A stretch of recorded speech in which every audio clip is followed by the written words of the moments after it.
Students, we met again.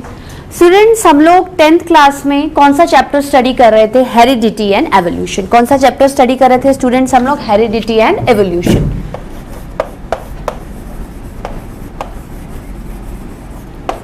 Heredity and evolution, ठीक है। हम लोगों ने इस चैप्टर को स्टार्ट कर लिया था, हम लोगों ने कंटेंट्स लिख लिए थे, कंटेंट्स के बारे में स्टडी कर लिया था। हमने क्या बोला था कि हमने इस चैप्टर को 2 पार्ट्स में पढ़ेंगे, पहले हेरिडिटी के बारे में पढ़ेंगे, देन इवोल्यूशन। तो हेरिडिटी से रिलेटेड हम लोगों ने काफ़ी चीज़ें पढ़ी कि हेरिडिटी क्या होती है, ट्रांसमिशन ऑफ ट्रेट्स होता है, तो ट्रेट्स क्या होते हैं। हम लोगों ने मेंडल्स एक्सपेरिमेंट पढ़ा।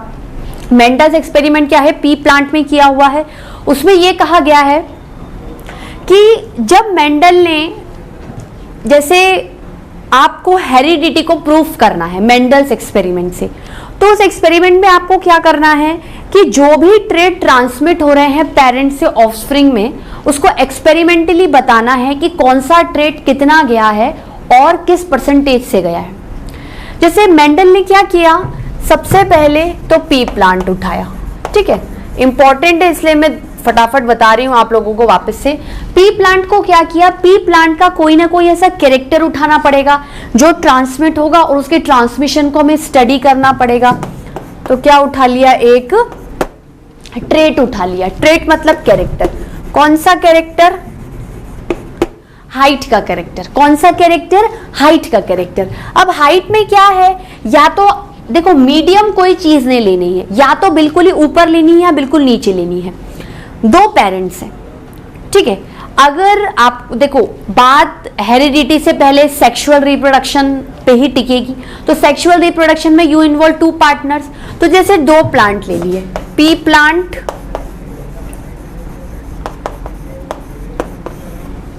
नंबर 1 और पी प्लांट नंबर 2, ठीक है। अब क्या करो आप, इसमें हाइट एक कैरेक्टर है, इसमें भी हाइट एक कैरेक्टर है। हाइट एक ट्रेट है, यहां पर भी हाइट एक ट्रेट है। तो हाइट में भी क्या है, कंट्रास्टिंग कैरेक्टर्स लिए। जैसे या तो एक पौधा बहुत लंबा टॉल ले लिया और एक पौधा बहुत छोटा ड्वार्फ ले लिया।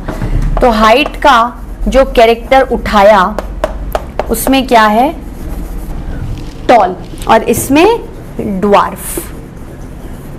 मतलब इनके सेक्सुअल रिप्रोडक्शन से। अब सेक्सुअल रिप्रोडक्शन में, sexual reproduction in flowering plants it's called pollination, either cross pollination या सेल्फ पॉलिनेशन। तो मेंडल ने सबसे पहले क्या कर दिया, क्रॉस पॉलिनेशन करवा दिया। क्या करवा दिया? क्रॉस पॉलिनेशन करवा दिया। क्रॉस पॉलिनेशन में क्या है,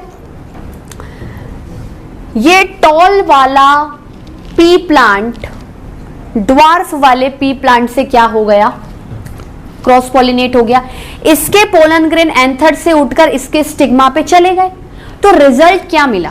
जो रिजल्ट मिला उसको बोला F1, first filial generation, first offsprings की जो जनरेशन आई।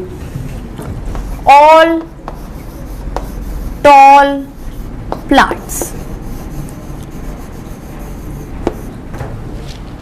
मतलब देखो, ये टॉलनेस इस प्लांट का कैरेक्टर है, ड्वार्फनेस इस प्लांट का कैरेक्टर है। जब सेक्सुअल रिप्रोडक्शन हुआ तो ऑफस्प्रिंग तो दोनों पेरेंट्स से कैरेक्टर्स को ले लेते हैं, बिल्कुल लिए। लेकिन 2 कैरेक्टर में क्या हुआ, एक डोमिनेंट हो गया, एक रिसेसिव हो गया। वही मैं आज आपको पढ़ाऊंगी। डोमिनेंट का मतलब है जो कैरेक्टर ऑफस्प्रिंग में एकदम आपको अपीयर हो गया, जो आपको दिखाई दिया। और रिसेसिव मतलब वो कैरेक्टर जो डोमिनेंट के कंपैरिजन क्या होगा, दबा रह गया। या उल्टा भी बोल सकते हो कि डोमिनेंट कैरेक्टर वो होता है जो बाकी सारे रिसेसिव कैरेक्टर्स पे क्या हो जाता है, हावी हो जाता है, उन्हें छुपा देता है। या रिसेसिव कैरेक्टर जो डोमिनेंट के सामने दिख नहीं पाते हैं, हिडन हो जाते हैं। पर इसका मतलब ये नहीं है कि वो डिसअपीयर हो गए, क्योंकि जब मेंडल ने क्या किया, सेकेंड टाइम कोई भी एक टॉल प्लांट उठा लिया, tall plant from F1 generation, tall plant from F1 generation. ये क्या है, F1 जेनरेशन है, ये क्या है, F1 जेनरेशन है। टॉल प्लांट को उठा लिया और सेल्फ पॉलिनेट करवा दिया। सेल्फ पॉलिनेशन मतलब एक ही प्लांट का एंथर उसी ही प्लांट के स्टिग्मा पर गिरकर पॉलिनेशन करेगा। रिजल्ट क्या निकला, F2 जेनरेशन। ठीक है, F2 जेनरेशन में 3 प्लांट्स मतलब 75% या 3/4 बोले तो प्लांट्स टॉल मिले और 1 प्लांट ड्वार्फ मिला, 1 प्लांट ड्वार्फ मिला।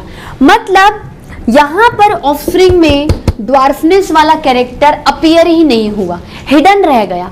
लेकिन जब आपने सेकेंड टाइम इसी को ही यूज किया तो इसके अंदर का जो कैरेक्टर जो यहां से इसको लेना चाहिए था, ड्वार्फनेस जो लेनी चाहिए थी पर नहीं ले पाया, वो यहां पर क्या अपीयर हो गया।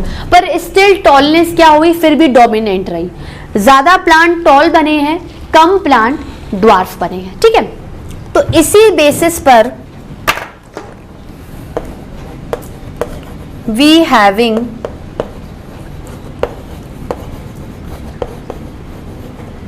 टू टाइप्स ऑफ ट्रेट्स, या फिर कैरेक्टर्स बोल सकते हो आप। कैरेक्टर एक कॉमन टर्म है, ट्रेट एक प्रॉपरली बोटैनिकल टर्म है, साइंटिफिक टर्म है। इसके लिए कौन से हैं,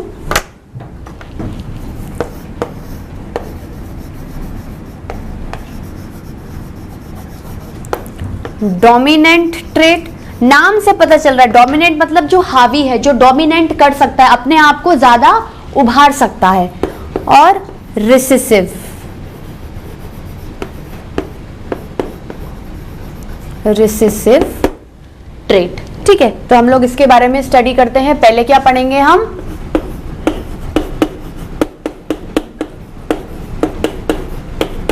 dominant trait,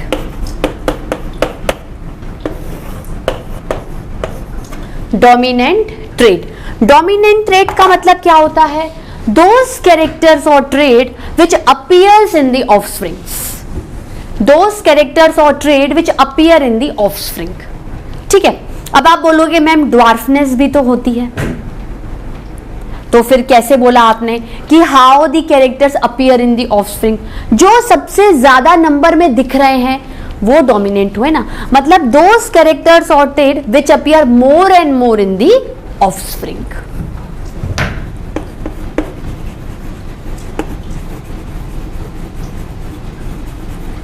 those characters or trait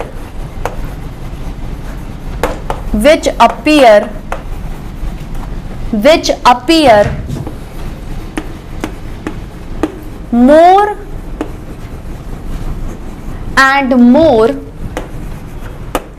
in the offspring, in the offspring. ज्यादा से ज्यादा जो कैरेक्टर आ जाएंगे वो डोमिनेंट कैरेक्टर की कैटेगरी में आ जाएंगे।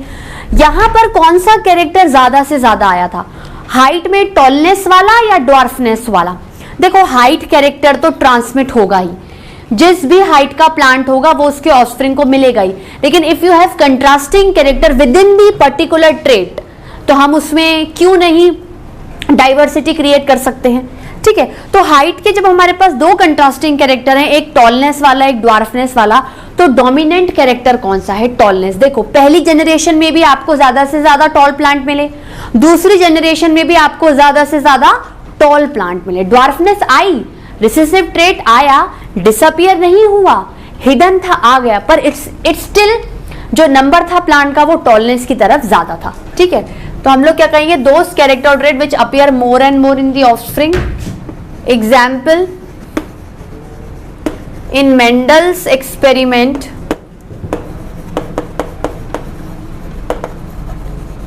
Mendel is the name of the scientist, so I should write in capital. In Mendel's experiment, height is the character in which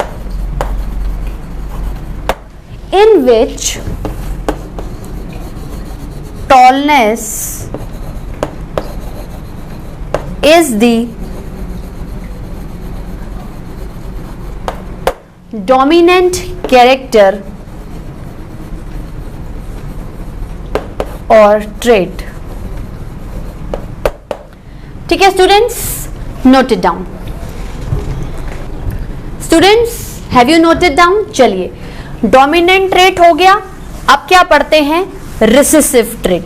इसलिए इससे पहले मेंडल्स एक्सपेरिमेंट पढ़ाना ज्यादा जरूरी था, क्योंकि मेंडल्स एक्सपेरिमेंट में क्या है, आपको ट्रेट का कॉन्सेप्ट क्लियर हो गया. तो जब तक ट्रेट का कॉन्सेप्ट क्लियर नहीं होगा, डोमिनेंट और रिसेसिव भी क्लियर नहीं होगा. ठीक है स्टूडेंट्स, बात क्लियर हुई?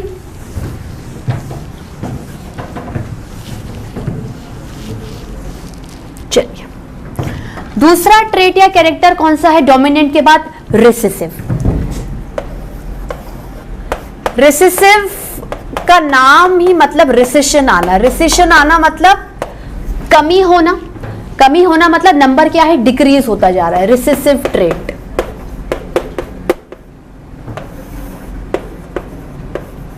Recessive trait. Recessive trait. ठीक है. रिसेसिव ट्रेट में क्या है? डोमिनेंट ट्रेट के जस्ट अपोजिट कर लो. डोमिनेंट क्या है? वो character which appear more and more in offsprings. Recessive में क्या होगा? Those character which appear very less in the offspring and they get hidden. वो क्या है? छुपे हुए रहते हैं. They get hidden due to the dominancy of dominant trait. Dominant trait ज्यादा होने की वजह से रिसेसिव ट्रेट क्या होते हैं? छुपे रह जाते हैं. अगर अपीयर होते भी हैं तो बहुत ही कम अमाउंट में अपीयर होते हैं, लेकिन ये डिसअपीयर कभी भी नहीं होते हैं. ठीक है. जैसे क्या लिखूंगी? अभी मैं कलेक्टिवली आपको एग्जाम्पल भी दूंगी जिसमें डोमिनेंट का कंपैरिजन आप रिसेसिव से समझ पाओगे. Those traits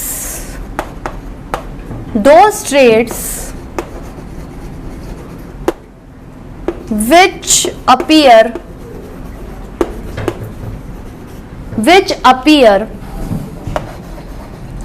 very less in the offspring, which appear very less in the offspring, they get hidden sometime. कभी कभार तो जैसे फर्स्ट पीले जनरेशन में तो दिखे ही नहीं, सेकंड में दिखे, लेकिन नंबर क्या है? जो डोमिनेंट कैरेक्टर टॉलनेस की वजह से क्या है? थोड़ा सा कम रह गया, पर अपीयर तो हुआ ना. तो they get hidden due to dominancy और increase in number of dominant trait, और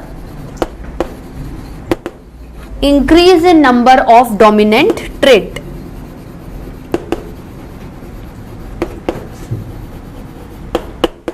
Increase in number of dominant trait. ठीक है स्टूडेंट्स. अब देखो इसमें क्या एग्जाम्पल होगा, क्या एग्जाम्पल उठाना चाहिए मेरे को?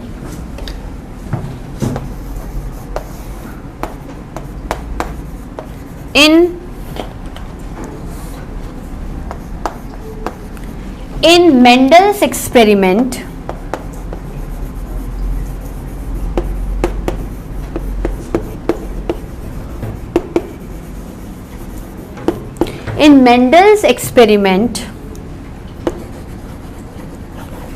height in which dwarf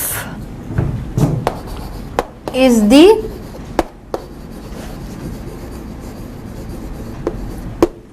recessive character. Recessive character. ठीक है. फर्स्ट जनरेशन में क्या था? जो ये ड्वार्फनेस थी, जो ड्वार्फ था, वो मेंडल की F1 भाई दोनों क्राइटेरिया फुलफिल कर रहा है. या तो वो डोमिनेंट ट्रेट की डोमिनेंसी की वजह से हिडन रह गया, छुपा रह गया, या फिर रीअपियर तो हुआ लेकिन बहुत ही कम अमाउंट में, पर डिसअपियर नहीं हुआ. ठीक है. तो those traits which appear very less in the offspring but they never get disappear. They never get disappear, they get hidden. Disappear नहीं होते पर छुपे हुए रहते हैं, ठीक है। तो F1 जनरेशन में क्या है, ये चीज हिडन रह गई, ठीक है। और F2 जनरेशन में, मतलब जो फर्स्ट ऑफरिंग की जनरेशन थी उसमें ड्वार्फनेस आई ही नहीं, लेकिन F2 जनरेशन में अपीयर हुई, but in a very less amount, somewhat 1/4 या फिर 25%, इतना ही हुआ था स्टूडेंट्स, इससे ज्यादा तो नहीं हुआ था। 4 में से एक ही ड्वार्फ है, बाकी 3 टॉल है। अब देखो, डोमिनेंट ट्रेट हो गया, रिसेसिव ट्रेट हो गया। अब हम क्या करते हैं, प्रैक्टिकल लाइफ में एग्जांपल्स लेते हैं। ये तो मेंडल का एक्सपेरिमेंट था, उस बेसिस पे ट्रेट आए। देखो एग्जाम्पल में हम लोग ये ले सकते हैं, जैसे आप आई कलर उठा लो। आई कलर क्या है, आई कलर एक कैरेक्टर है। आई colour is a character or a trait which in case of sexual reproduction can easily transmit from parents to the offspring, means it is a trait which is hereditarily transmittable, which is genetically transmittable, ये jeans के through जा सकता है। That means अगर आपकी body में nucleus को देखा जाए, न्यूक्लियस में क्रोमोसोम को देखा जाए, उसके अंदर के सेगमेंट जीन को देखा जाए, तो क्या ये जो कैरेक्टर और ट्रेट है ये जीन के ऊपर मौजूद है? क्या स्किन कलर, क्या हेयर कलर, क्या आई कलर, ये जीन के ऊपर प्रेजेंट है? बिल्कुल प्रेजेंट है, आगे जाके आपको पता चलेगा, मैंने आपको हिंट दे दी है, ठीक है। क्योंकि जब ये कैरेक्टर्स जेनेटिकली ट्रांसमिट हो रहे हैं, जीन के थ्रू ट्रांसफर हो रहे हैं, दैट मीन्स ये कैरेक्टर जीन के ऊपर ही प्रेजेंट है ना, तभी तो जीन जब पेरेंट से ऑफस्प्रिंग में ट्रांसफर होगा, जो भी वो कैरेक्टर लेके बैठा हुआ वही का वही कैरेक्टर आपको मिल जाएगा, ठीक है। आई कलर इज अ कैरेक्टर और ट्रेट। आई कलर में कौन से पॉसिबल आई कलर्स आपको लगते हैं कि आपको किसी को देखने पर दिखते हैं? ब्लैक, ब्राउन और ब्लू, सी ग्रीन, ग्रीन। मतलब आई कलर में भी you have many varieties, you have many types, means these are the contrasting colour characters of this particular character eye colour.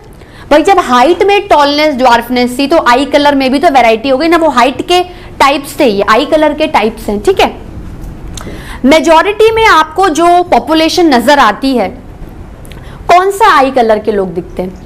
आप बोलोगे मैम अगर सर्वे भी करें तो मेजॉरिटी में ब्लैक आई कलर के लोग हमें ज्यादा नजर आते हैं। मतलब black eye colour is a trait in which black eye color is the most dominant trait, जो ज्यादा से ज्यादा लोगों में आपको दिखाई देते हैं और generation to generation more and more offsprings इसको गेन करते हैं। तो क्या ब्लैक आई कलर का डोमिनेंट ट्रेट हुआ? बिल्कुल हो सकता है। मोर अपीयर, ठीक है। मैक्सिमम केसेस में ये क्या होगा, ऑफस्प्रिंग्स में नजर आएगा, मतलब हिडन नहीं है, ठीक है। मोर अपीयर तो डोमिनेंट ट्रेट,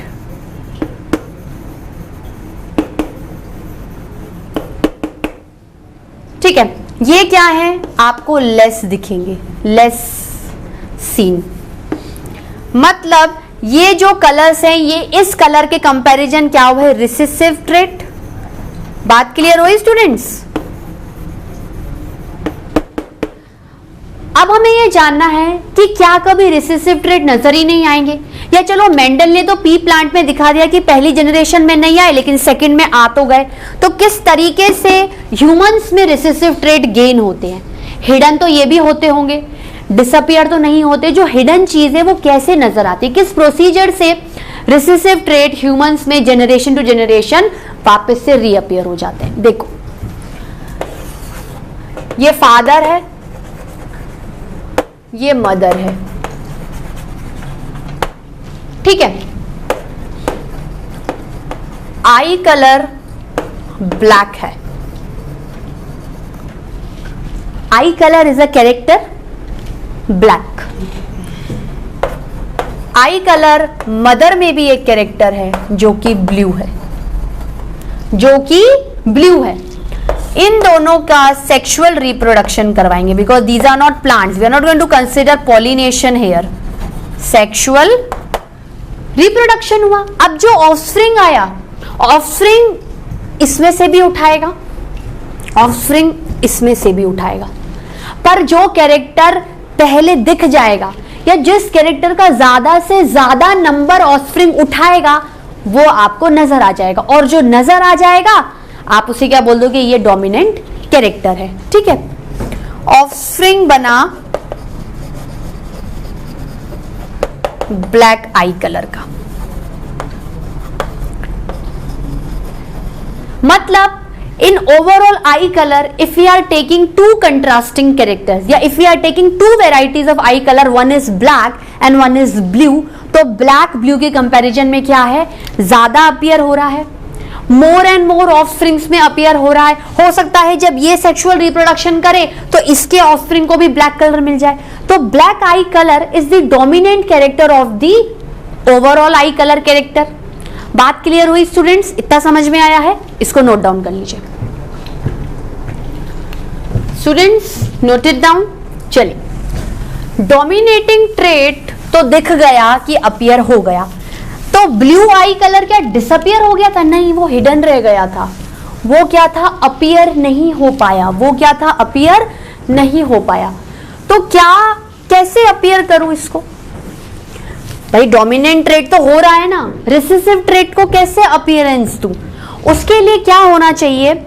फादर का भी आई कलर ब्लू होना चाहिए, मदर का भी आई कलर ब्लू होना चाहिए।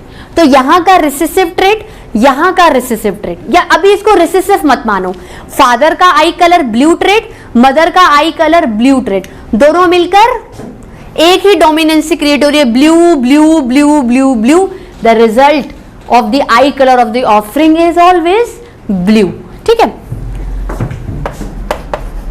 recessive trait in order to gain it या in order to obtain it, in order to obtain it, this trait should be present, this trait should be present in both the parents.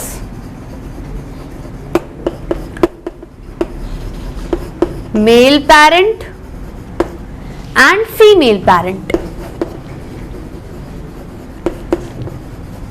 and female parent। ठीक है, मतलब father blue colour of eye, blue colour of eye, mother blue colour of I.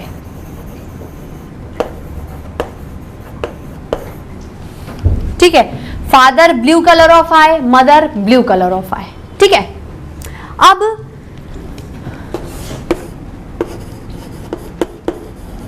Sexual reproduction,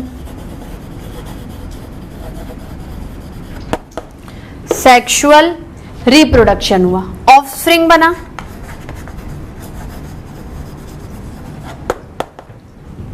colour of eye क्या होगा students? Blue. चलो blue से ही लिख देते हैं। ठीक है, मतलब रिसेसिव ट्रेट क्या डिसअपियर हुआ? नहीं हुआ, हिडन था। ऐसे केसेस में भी रिसेसिव ट्रेट दिख जाते हैं, जैसे ब्लैक कलर और ब्लू कलर आई के बीच में सेक्सुअल रिप्रोडक्शन हुआ तो रिजल्ट में ब्लैक कलर आया। ठीक है, फिर उसकी मेटिंग ब्लू कलर से हो गई, उसकी मेटिंग क्या हो गई? ब्लू कलर से हो गई, फिर ब्लैक कलर आ गया। ठीक है, फिर उसकी मेटिंग ब्लू कलर से हो गई। ठीक है, तो कभी कभार जैसे ब्लैक एंड ब्लू कलर की मेटिंग हुई तो रिजल्ट क्या आ गया? Blue colour. मतलब थोड़ा सा आया, कम परसेंटेज में आया, पर हिडन चीज क्या हो गई? बाहर आ गई, रिसेसिव ट्रेट की फॉर्म में आ गई ब्लू कलर। अब अगर ये ब्लू कलर का पर्सन किसी ब्लू कलर के दूसरे पर्सन के साथ मेट करता है तो फाइनली ब्लू कलर क्या होगा, डोमिनेंट हो जाएगा उस कंडीशन में और कैरेक्टर प्रॉपर्ली क्या हो जाएगा, बाहर आ जाएगा। मतलब रिसेसिव ट्रेट को अगर प्रॉपर्ली गेन करना है तो दोनों पार्टनर्स में वो ट्रेट इक्वली प्रेजेंट होना चाहिए। ठीक है स्टूडेंट्स, बात क्लियर हो गई आप लोगों को। अब हम लोग क्या करेंगे, वैसे तो मेंडल का एक्सपेरिमेंट ना अभी अपन ने बहुत ही शॉर्ट टर्म में पढ़ा है, इसको ब्रॉड टर्म में पढ़ना है क्योंकि मेंडल्स एक्सपेरिमेंट के बाद मैंने आपको एक टॉपिक लिखाया था लॉज ऑफ इनहेरिटेंस। उसको पढ़ाने के लिए आपको मेंडल्स एक्सपेरिमेंट को वापस से क्या करना पड़ेगा, पॉलिश करना पड़ेगा, एक बार वापस से पढ़ना पड़ेगा।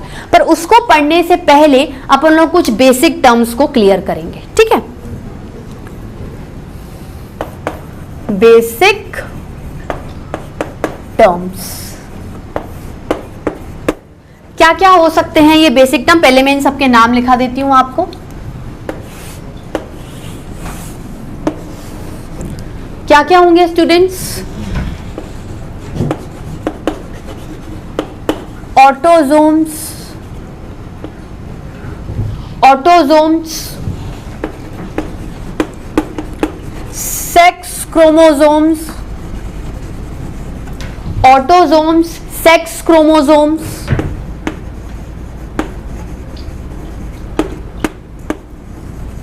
डिप्लॉइड सेल, क्या होगा, डिप्लॉइड सेल और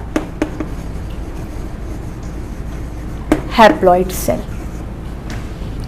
ठीक है स्टूडेंट्स, इसके बाद भी और टर्म्स आएंगे, इसके बाद भी और टर्म्स आएंगे, वो क्या होंगे, अदर टर्म्स। मतलब ये मेन तो आपको पढ़ने ही है। अदर टर्म्स में क्या क्या आएंगे स्टूडेंट्स, जैसे आएगा allele, homologous chromosome, homologous chromosome, heterologous chromosomes. ठीक है, उसी के बिहाफ पर होमोलोगस और हेट्रोलोगस ऑर्गेनिजम्स। इन सारे बेसिक टर्म्स को हमें क्या है, सबसे पहले पढ़ना पड़ेगा। जब हम इनको पढ़ लेंगे उसके बाद जब हम वापस से मेंडल एक्सपेरिमेंट को पॉलिश करेंगे या डीप में पढ़ेंगे तो ज्यादा से ज्यादा टर्म्स और पॉइंट क्या होंगे, क्लियर होंगे। अभी तो क्या है, नॉर्मल पी प्लांट को एक एग्जाम्पल बता दिया, लेकिन अब जो मेंडल सेकेंड टाइम एक्सपेरिमेंट करने वाला है, भाई ये क्या था, मेंडल का फर्स्ट सेट ऑफ एक्सपेरिमेंट था जो मैं आपको पढ़ा चुकी हूं। अब जो मैं आगे ब्रशअप करके पढ़ाऊंगी उसमें मेंडल ने एक और सेट ऑफ एक्सपेरिमेंट किया था जिसमें क्या किया, उसने कैरेक्टर्स का नंबर को और इंक्रीज कर दिया। कैरेक्टर्स के नंबर को क्या कर दिया स्टूडेंट्स, और इंक्रीज कर दिया। ये बहुत आगे की बात है, सब कुछ समझ में आएगा। आप एक काम करिए, इस चार्ट को नोट डाउन कर लीजिए। So students, have you noted down all the points? तो मैं आज का लेक्चर यहीं कवर अप कराती हूँ। इन पॉइंट्स को मैं नेक्स्ट लेक्चर में कवर अप कराऊंगी। उसमें मैं प्रॉपर्ली आपको ऑटोजोम्स की डेफिनेशन, ऑटोजोम्स क्या होते हैं, sex chromosome, diploid cell, haploid cell, ये तो क्या था, मेजर टर्म्स है, ये तो आपको पता होने ही चाहिए। उसके साथ कुछ अदर टर्म्स है, वो भी अगर आप पढ़ोगे तो आपको मेंडल का जो सेकेंड एक्सपेरिमेंट होगा वो ज्यादा समझ में आएगा। जैसे अलील, होमोलोगस क्रोमोसोम, उससे associated homologous organism, heterologous chromosome, heterologous organism. ठीक है स्टूडेंट्स, बात क्लियर हो रही है? प्लीज इस चैप्टर को बहुत ज्यादा ध्यान से लॉजिकली समझ के पढ़िए क्योंकि इसमें कुछ भी रटने का नहीं है। अभी जब आप और ज्यादा आगे देखते जाओगे आप खुद सोचोगे there is nothing to memorise in this chapter, you have to clear the logic only. अगर आपको लॉजिक क्लियर होगा, आपको पता है डोमिनेट कैरेक्टर क्या है, रिसेसिव क्या है, पहली जनरेशन में डोमिनेटिंग कैरेक्टर का आना, क्यों आना, रिसेसिव का आना, क्यों आना, ये पॉइंट्स अगर आपको क्लियर होंगे तो you are very much in good grip with your this chapter. क्योंकि इस चैप्टर का जो ब्रॉड वर्जन है वो आपके 12th स्टैंडर्ड में है, जेनेटिक्स, जो कि बहुत ही इंपॉर्टेंट चैप्टर है, बाप है सबका। बहुत मैक्सिमम से मैक्सिमम क्वेश्चन हर साल जेनेटिक्स से उठकर आते हैं, मतलब you can score very good in your biology part. ठीक है, आगे चल के आपको नीट देना ही है, तो अगर अभी लोअर क्लासेस से चैप्टर्स क्लियर होंगे तो it is very much easy to grip on the chapters in your higher classes. ठीक है स्टूडेंट्स, नेक्स्ट लेक्चर में पढ़ते हैं। Till then bye bye, have a nice day.